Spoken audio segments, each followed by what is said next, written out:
Amin'ny fifaliana indray ry havana no hanononana ny fiadanan'ny tompontsika ho amintsika mpiaino sy mpanaraka izao mofonaina isan'andro izao. Hivavaka isika. Jesoa misaotra anao sy midera anao ary mankalaza anao izahay. Ilay Andriamanitry ny fitiavana sy Andriamanitry ny famondram-po izay mitahiranay mandrakariva amin'ny fitiavanao. Misaotra anao izahay fa lehibe tsy takatry ny saina ny fitondranao ny fiainanay. Eny fa na dia fatra-panalavitra anao ary izahay, ianao kosa dia mandray anay amin'ny fifaliana sy amin'ny fitiavana mandrakariva. Amin'ity anio ity ary Tompo dia meteza ianao hanatrika anay amin'ny alalan'ny teninao, ilay teny fanelon'ny tongotra sy fanazavana ny lalànay ka manazava sy mitsilo tokoa ny dianay amin'izay rehetra ataonay. Koa mampahereza anay amin'ny alalan'ny fanahy masina, amin'ny anaran'i Jesosy Kristy Tomponay. Ankehitriny dia ataonay izany mivavaka izany amin'ny anaranao fanahy masina Ray Zanaka. Amen. Ny mofonaina voalahatra ho antsika anio indray ry havana dia hitantsika eo amin'ny epistily voalohany ho an'ny Timoty. Timoty voalohany, toko voalohany, 2:12 hatramin'ny 7:10. Timoty voalohany, toko voalohany, 2:12 hatramin'ny 7:10. Vakiana amin'ny anaran'i Jesosy manao hoe: misaotra an'i Kristy Jesosy Tompontsika aho, izay nampahery ahy, fa nataony mahatoky aho ka notendreny ho amin'ny fanompona, dia izaho izay mpiteny ratsy fahiny, sady mpanenjika sy mpampahory, kanefa nahazo famondram-po aho satria tamin'ny tsy fahalalana no nanaovako izany noho ny tsy finoana.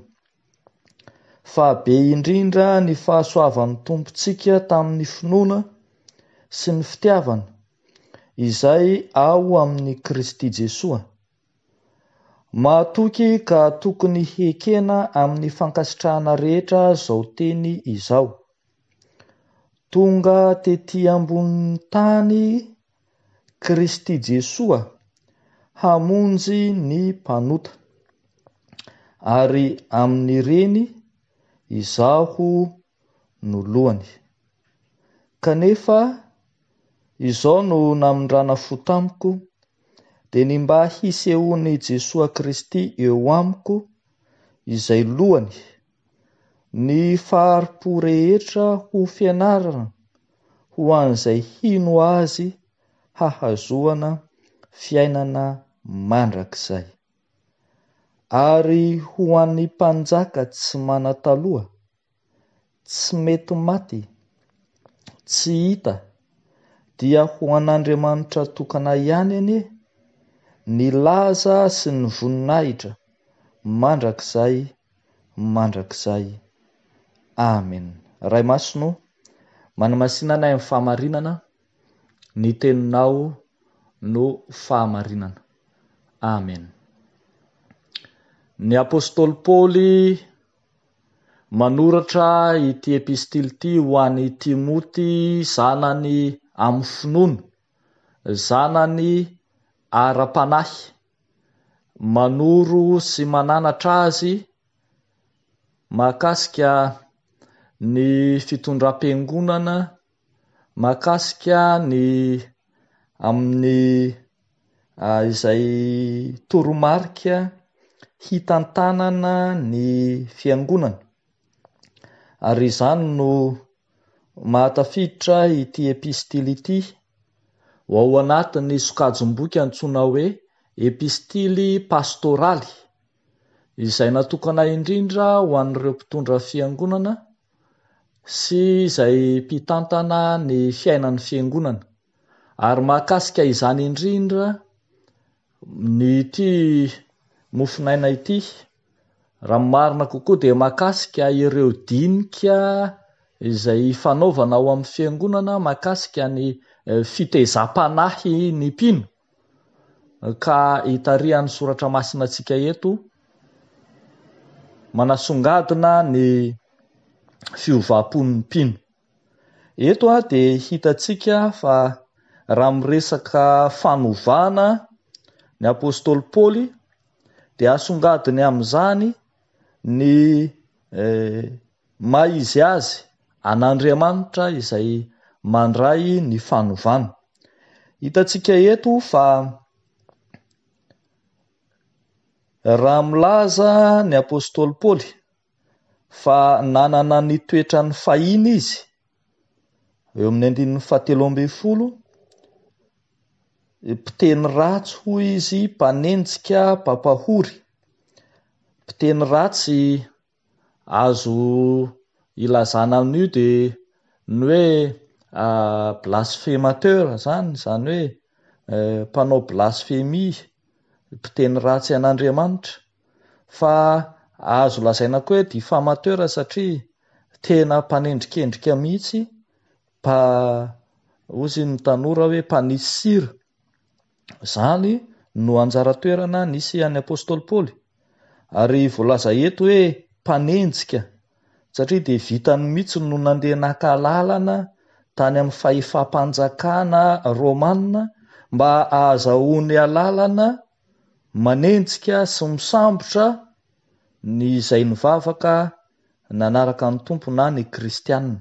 Ary mpampahory hoy ny voalaza eto satria tsy vitany nanenjika fotsiny izy ireny izy, fa dia nahavita hatramin'ny nampamoaka didy izay amonoana izay kristianina nenjehana mihitsy.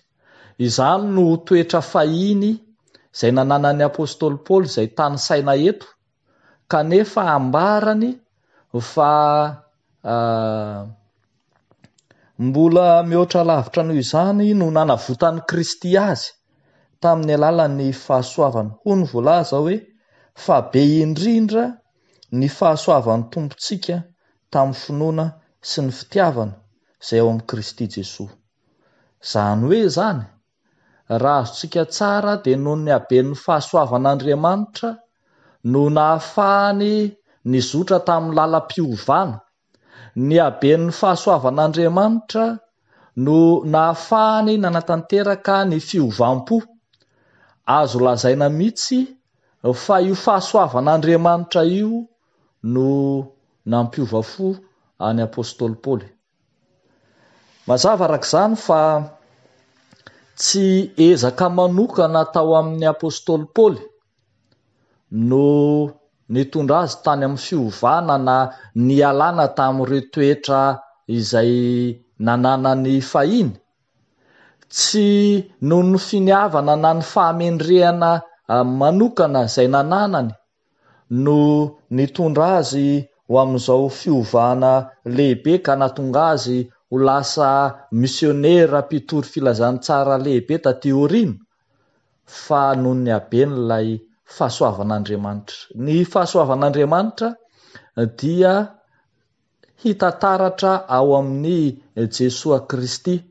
I Kristy no manana fahavononana handray izay rehetra manatona azy.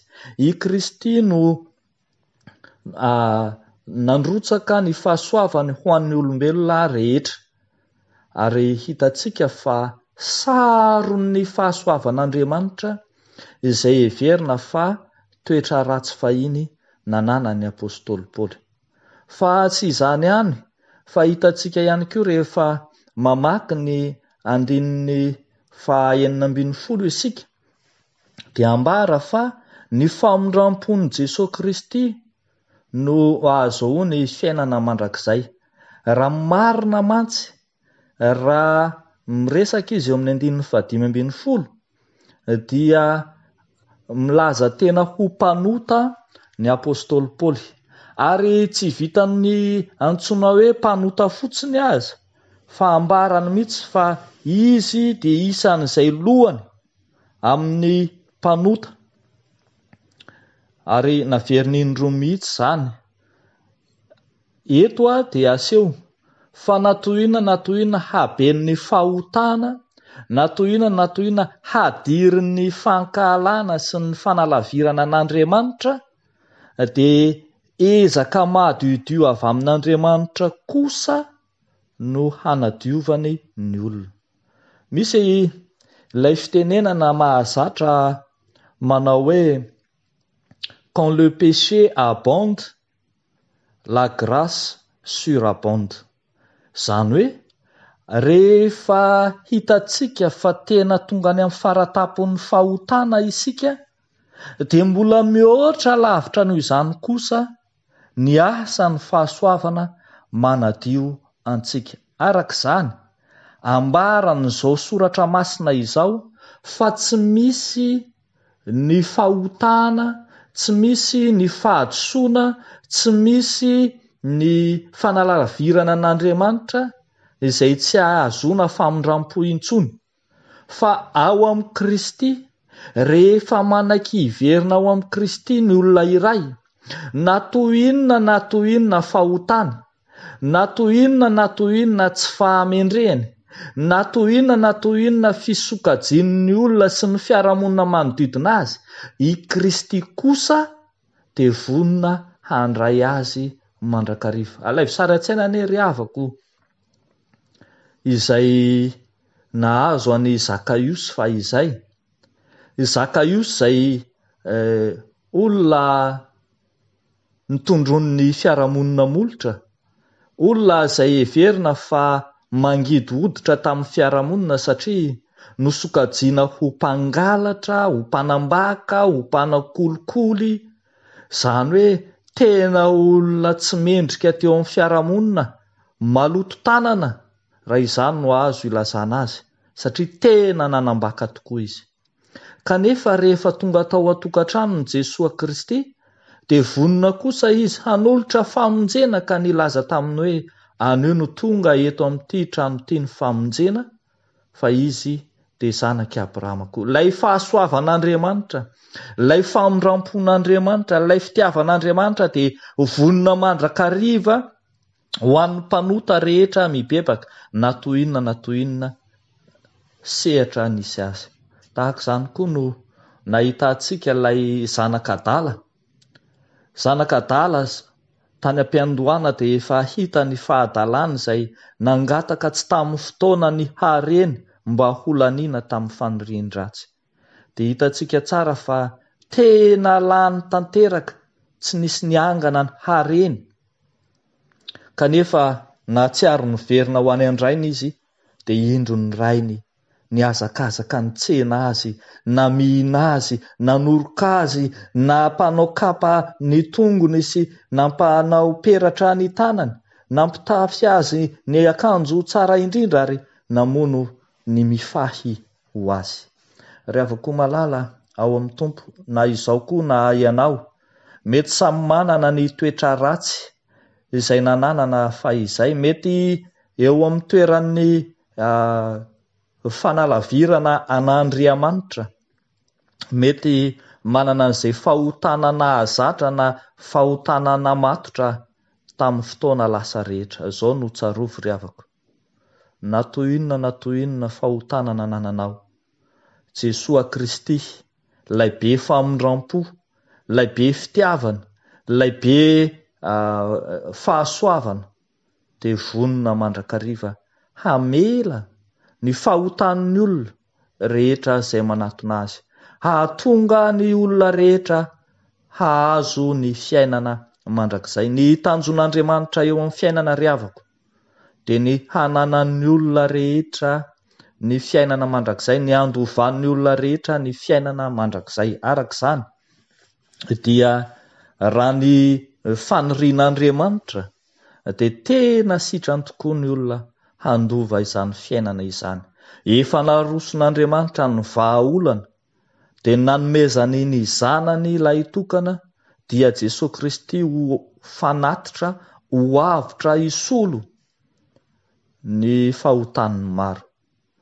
Anjarantsika kosa arak'izany no manaiky handray izany fahasoavana lehibe, atolotra Andriamanitra antsika izany ka hanatsorantsika ny tanantsika eo aminy, mba handray ny famonjena, mba hahatonga antsika tsiraray avy hiaina sy hisitraka izany fahasoavan'Andriamanitra izany. Dia Ho an'Andriamanitra ny voninahitra, ho amintsika rehetra kosa izany fahasoavan'Andriamanitra izany, ka dia ho an'ilay mpanjaka tsy manan-taloha, tsy mety maty, tsy hita, ho an'Andriamanitra tokana ihany anie ny laza sy ny voninahitra mandrakizay. Amen. Ivavaka isika. Endreny fifalianay Andriamanitra maheno, mahatsapa ankehitriny, fa ay finiavana mahadio avy aminao Andriamanitra no mandray anay, na dia mpanota aza izahay. Ay finiavana mahadio avy aminao no mamindra fo sy miantra, mahari-po sady be famindram-po aminay, na dia nanalavitra anao ary izay. Misaotra Andriamanitra noho ny amin'i Jesosy Kristy zanakao izay natolotra ao sy nomenao anay mahay maim-poana. Misaotra Tompo.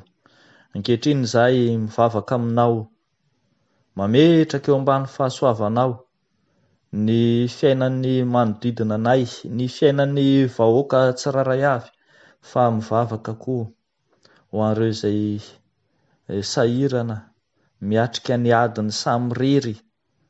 Tompo, amin'izao ora sy fotoana izao misy ny tsy salama any an-tokantrano, any amin'ny izay toeram-pitsaboana samy hafa, ary misy amin'ireo izay mandre izao tenin'Andriamanitra izao no mangetaheta fanafahana, mangetaheta ny famonjenao. Tompo, jereo ka hiantrao amin'ny alalan'i Jesosy Kristy zokinay.